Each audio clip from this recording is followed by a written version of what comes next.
देखिए, जो तो आपने सवाल किया है इसके कानूनी पहलू हैं, इस पे तो आमिर साहब जो है वो अपनी माहिराना राय देंगे। लेकिन मेरे पास जो आपके सवाल का जवाब है वो ये है कि ये तो करारदाद कौमी असेंबली में पास की गई है। पहली बात तो ये है कि मुझे बड़ी खुशी होती है अगर इसकी नौबत ना आती और हालात इस नहज पे ना पहुंचते कि पार्लियामेंट से ये करारदाद जो है ये पास की जाती सुप्रीम कोर्ट के एक फैसले के हवाले से। अनफॉर्चुनेटली वो एक मुतनाज़ा फैसला है और मुतनाज़ा फैसला इसलिए है कि वो बेंच जो है वो 7 रुकनी था और 4 रुकनी बेंच ने जो फैसला दिया वो उस फैसले से मुतसादम है जो 3 रुकनी बेंच ने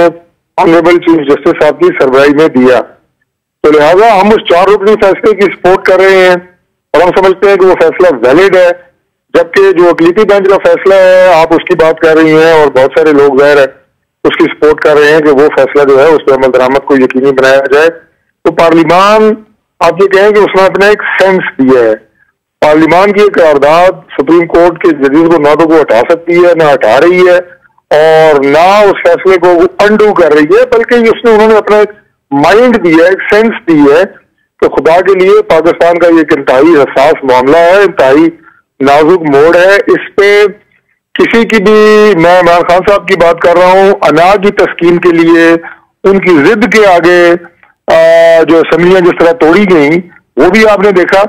और परवेज साहब ने क्या कहा, एक मैं उनका नाम नहीं लूंगा, दोस्त है मेरे, उसके हवाले से उन्होंने कहा कि अगर ये चंद दिन पहले पकड़ा जाता और उन्होंने कोई लफ्ज भी इस्तेमाल किया था, पता नहीं कोई मोटू के क्या,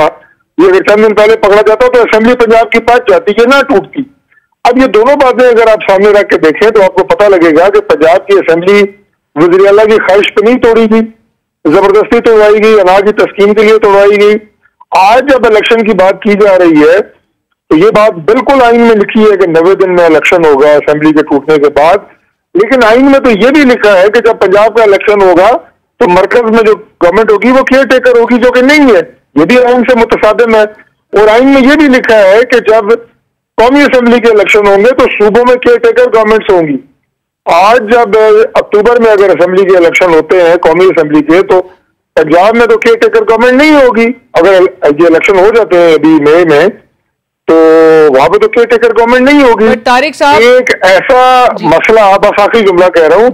एक ऐसा फितना और एक ऐसा मसला पैदा किया जा रहा है, ये हो रहा है इस मुतनाज़ा इलेक्शन के नतीजे में कि जब तक क़यामत है उस वक्त तक पाकिस्तान इंशाल्लाह कायम दायम है। उस वक्त तक हर 5 साल के बाद ये फितना मुल्क में खड़ा होगा। कौमी असेंबली के इलेक्शन अलग हो रहे हैं, सूबों के अलग हो रहे हैं, बट तारिक साहब इस वक्त जो इंप्रेशन आ रहा है कि बैठ के कोई अकल के नाखून लें, कोई एक ऐसा फैसला करे जिसका मुल्क जो है वो किसी सुकून की तरफ जाए।